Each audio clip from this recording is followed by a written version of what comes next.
বাবা, সঞ্জনা নামের এক আত্মারে আমার ধরতে হইব বাবা। আপনি আমার সফল হওয়ার একটা উপায় দেন। যদি সফল হতে চাও তাহলে আমার লেখা এই বইটি নাও, শয়তান ধরার গর্জন। এই বইটি নেওয়ার সাথে সাথেই তোমার জীবনে থাকবে না কোনো অর্জন।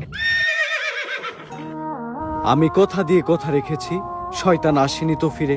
আমি শয়তান তাড়ানো গল্প লিখেছি আমার সারাটি জীবন ধরে। আমি অন্ধকারে মোমবাতি জ্বালিয়েছি, তবুও পাইনি ভূতের খোঁজ। আমি ভূতের অপেক্ষায় ছিলাম, ভূত নিজেই হয়েছিল নিখোঁজ। শয়তান ধরার গর্জন, পৃষ্ঠা নাম্বার চুদলিংপং। বাবা, এটা তো মন্ত্র না, ছন্দ কইলেন। মার্কেটে আপাতত ছন্দই চলে। বাবা, বইটা একটা আমারও লাগবো। দাম কত এটার? মাত্র 1000 টাকা। 1000 টাকা দিয়ে আর কিনুম? 1000 টাকা হাতে নিয়ে ভূতের ডাক দিলে ভূত নিজেই চাল চলে আয়া পড়বো। 1000 টাকা দিয়ে বইয়ের দাম, এই বইয়ের বিশেষত্ব কি? এই বইটা আমি আমার নিজ হাতে লিখেছি। দেখি। হাতের লেখা এত খারাপ? দেখি বইয়ের প্রথম পৃষ্ঠায় কি লেখা? মানুষকে ভোদাই বানানোর 100টি উপায়। 1000 টাকা দিয়ে 120টার এই বইটি নেন আর ঠাস কইরা ভোদাই হয়ে যান।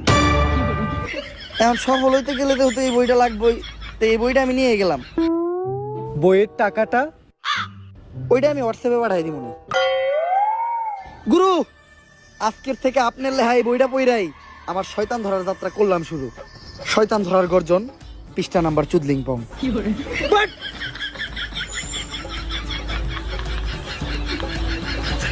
আত্মা ডাকার জন্য প্রথমে ময়দা দিয়া গোল করে একটা দাগ দিতে হইব। তারপর এক জন্ডে দাগের বাইরে বাই করতে হইব, কারণ শুধুমাত্র সেই আত্মাটা দেখতে পাইব। তুই দাগের বাইরে দিয়ে দাঁড়া, আত্মাটা খালি তুই দেখতে পাবি। দেখা মাত্রই আমার সিগন্যাল দিবি। ঠিক আছে ভাই।